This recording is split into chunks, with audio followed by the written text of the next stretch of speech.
Вчера вы мне позвонили и сообщили, что я получил приз за лучшую музыку к фильму «Навруз в Таджикистане». شما دیروز زنگ زدید و از جایزه گرفتن موسیقی من برای فیلم نوروز در تاجیکستان خبر دادید. من حتی به خاطر آوردن نتوانستم که این کدام کاری من است.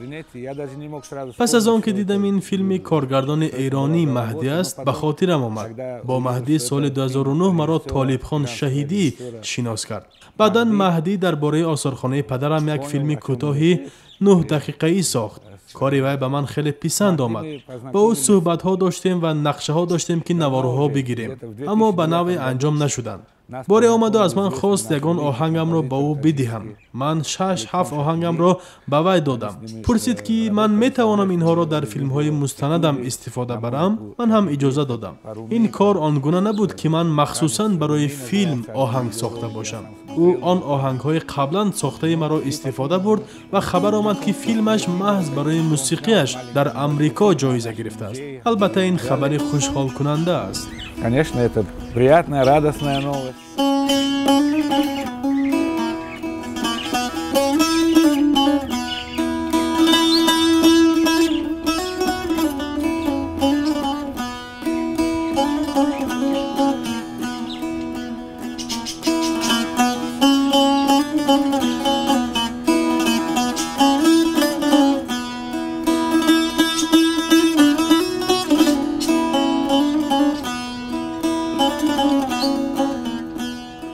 В этом году я уже второй раз получаю приз за лучшую музыку. در این سال بار دوم است که برای بهترین موسیقی جایزه میگیرم. در روسیه ماه اپریل در جشنواره ادبیات و فیلم کارگردان جوان ما رومی شاهعظیموف برای نقش بهترین مردانه و موسیقی بهترین که ساخته من بود جایزه گرفت. مدتی دراز است که سر چند فیلم ها کار کردم. به خصوص برای فیلم دلیر رحمتوف سفری هوایی، فیلم امید میرزا شیرینوف مشکل کشا، فیلم دیگر از دلیر رحمتوف با نام آواره موسیقی ها آفریدم. برای چندین فیلم مستند هم آهنگ ها ایجاد کردم. من همچون آهنگساز برای سرود آهنگ نمی سازم، بلکه بیشتر برای فیلم ها موسیقی می سازم. Ну и многие другие фильмы.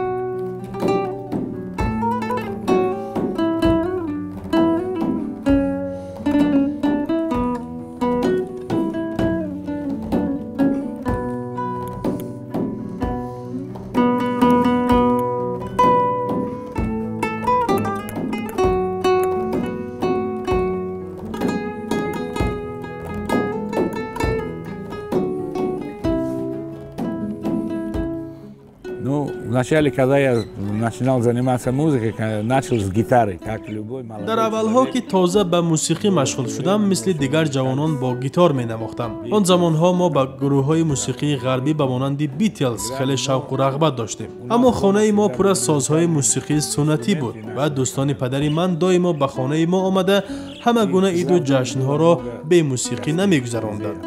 دوستان هنرپیشه ها و نوازنده ها می نواختند و همین بود که از نوجوانی به سازهای موسیقی سنتی دلبستگی پیدا کردم.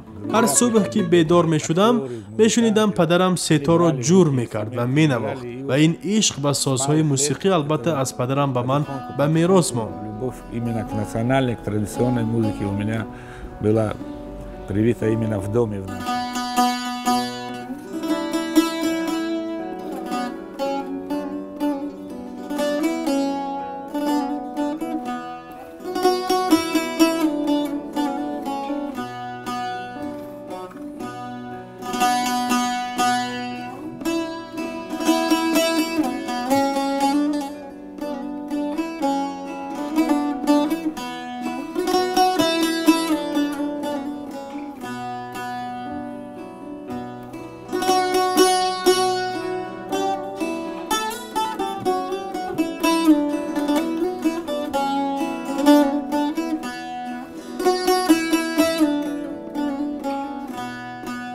Как он сам говорил, он начал с музыки. Он же был участником детского памирского ансамбля в 1941 году на первой декаде таджикского искусства. پدرم گورمین زوقیبکوف آنگونه که خودش میگفت هنرمندیش را از موسیقی شروع کرده است. او اشتراکچی گروه کودکانه بود که سال 1941 در سن 12 سالگی در حضور استالین هنرنمایی کرده است.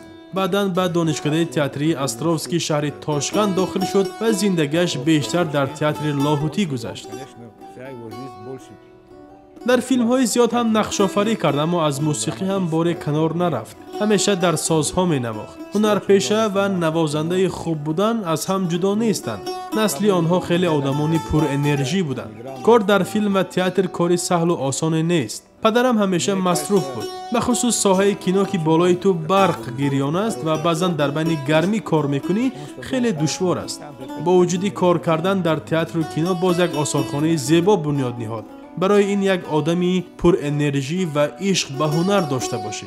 як инсоне бояд бошӣ ки мардум, мусиқӣ ва ватани худро дӯст дошта бошӣ ва дар зиндагият ҳамаи ин қадар корро анҷом дода тавонӣ. Это надо так любить свой народ, свою музыку, свою музыкальную культуру, свою родину, чтобы вот так вот за свою жизнь сделать столько много. Мандолина — известный инструмент. ин намуди асбобро пештар ҳам доштам, вале чанде пеш як дӯстам ба ман мандолини хуб тӯҳфа кард. ман онро ба шеваи шарқӣ ҷур кардам ва ҳоло онро ҳам менавозам.